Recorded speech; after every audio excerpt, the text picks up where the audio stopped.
Bonjour, ici Philippe de la chaîne des Bunkers Forex. Dans cette vidéo, je vais vous présenter deux systèmes de trading algorithmiques qui s'appuient sur des fondations statistiques solides et qui n'ont rien à voir avec les expert advisors basés sur des indicateurs de surface ou sur du scalping aléatoire. Les deux robots que je vais vous montrer reposent sur une logique de marché vérifiable, l'analyse des corrélations structurelles entre paires de devises. Le premier robot, je vous en ai parlé la semaine dernière, je viens de le créer. C'est le premier système. C'est un algorithme suivi de paniers corrélés. Son principe, identifier les désynchronisations anormales entre des paires historiquement corrélées et intervenir pour capturer le retour à la moyenne. Il suit des paires majeures et croisées sur plusieurs paniers, évalue en même temps leur alignement relatif et ouvre des positions opposées équilibrées dès qu'un seuil de divergence est franchi. L'objectif n'est pas de prédire, mais de réagir à une anomalie dans le comportement groupé d'un ensemble de devises. Le système intègre également un hedging contrôlé, un limitateur de pertes journalières et une logique de clôture intelligente selon la dynamique du groupe. À présent, le second système que je viens de créer. C'est une approche encore plus analytique.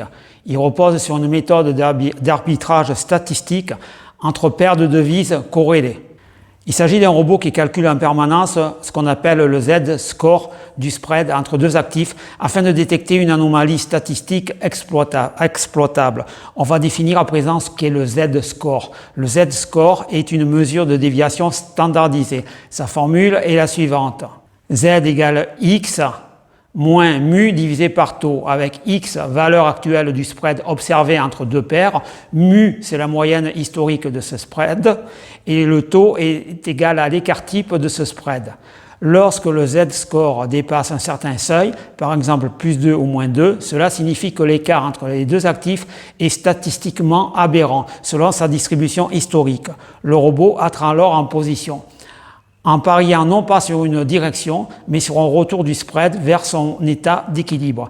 Il s'agit donc d'un pari sur la convergence et non sur la tendance directionnelle. Ce type de stratégie est inspiré des modèles utilisés dans les fonds spéculatifs comme Renaissance Technologies ou Citadel, c'est-à-dire les fonds de pension, et repose sur une hypothèse d'efficience relative entre actifs liés. À présent, nous allons parler de la méthodologie commune de ces deux robots. Ces deux systèmes ont été conçus selon ce qu'on appelle une logique modulaire, testable et également vérifiable. Leurs paramètres sont totalement transparents. Leurs performances ne dépendent pas d'un setup magique, mais de la cohérence du comportement intermarché. Ce sont des outils destinés à des traders qui veulent comprendre ce qu'ils exécutent et non déléguer leur capital à un expert advisor totalement obscur. On peut dire en conclusion ceci, c'est que la plupart des expert advisors qu'on voit en ligne aujourd'hui sont conçus pour être vendus, pas pour fonctionner, juste pour la vente. Ils scalpent à l'aveugle, sans logique économique, ni structure, ni robustesse. Ce que je vous présente ici, ce sont deux algorithmes basés sur des principes éprouvés de finance quantitative. Évidemment, ils ne garantissent pas un profit quotidien. Ils garantissent une approche rationnelle et disciplinée du marché. Vous comprenez bien que je n'ai pas du tout accès aux outils qu'ont certains fonds communs de placement, les fonds de pension américains par exemple. Je ne suis pas également market maker. Donc moi je dispose uniquement comme vous d'une plateforme de trading MT4 et d'une liaison internet basique.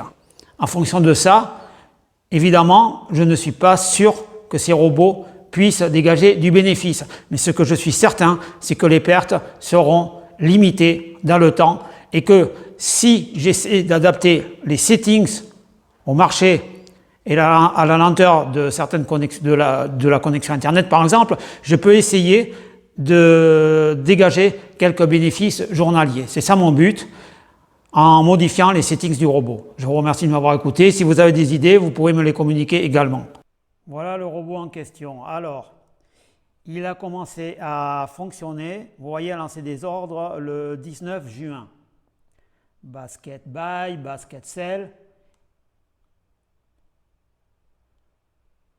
Vous voyez que je suis en perte de moins de 125 $ avec, c'est important à signifier, 0,1 lot. Ce qui signifie 225 pips de perte. Mais sur énormément d'ordres, je ne me suis pas amusé à les compter parce qu'il y en a quand même pas mal, énormément d'ordres qui ont été lancés. Alors, comment il fonctionne? Je vous ai fait la présentation tout à l'heure.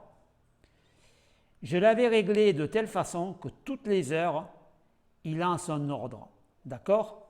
Sur 6 paires de devises. Alors vous vous amusez à calculer, il y a 24 heures par jour, multiplié par 6, combien ça fait d'ordres par jour? Le problème, c'est que j'ai peut-être mal corrélé les ordres stop-loss avec les ordres take-profit. C'est-à-dire le risque-reward n'est pas bon. Donc je suis en train d'essayer d'adapter ce fameux risque-reward et de diminuer le nombre d'ordres, de paniers, si vous voulez, de 6 ordres lancés par jour. J'ai envie de passer à 2-3 paniers maximum par jour et voir ce que cela donne. Et pour compléter ce système-là, j'ai créé le deuxième robot que je vous ai présenté. Donc ça fait un package de robots, deux robots qui tradent, un avec le Z-score, l'autre avec des paniers de 6 paires de devises, comme je vous l'ai détaillé. Et on va essayer de faire un cumul. Je reviens vers vous d'ici une semaine et vous donner, vous communiquer les résultats. Mais vous voyez bien qu'il n'y a pas d'indicateur magique, c'est un travail de longue réflexion, de longue haleine, de codage, de paramétrage. Ça n'a rien à voir avec ce que vous proposent ces personnes qui vivent à Dubaï et qui vous mentent, qui louent des Ferrari, qui ne savent pas aligner deux mots l'un derrière l'autre. Vous comprenez bien que c'est un travail de quant que je suis en train d'effectuer là. Les quants qui sont embauchés par les fonds de pension américains travaillent de cette manière, mais ils sont une centaine. Ils ont des outils, comme je vous l'ai dit, beaucoup plus sophistiqués que les miens. Ce sont des market makers, ne l'oubliez pas. Voilà, j'espère que cela vous ouvrira l'esprit. À la prochaine fois.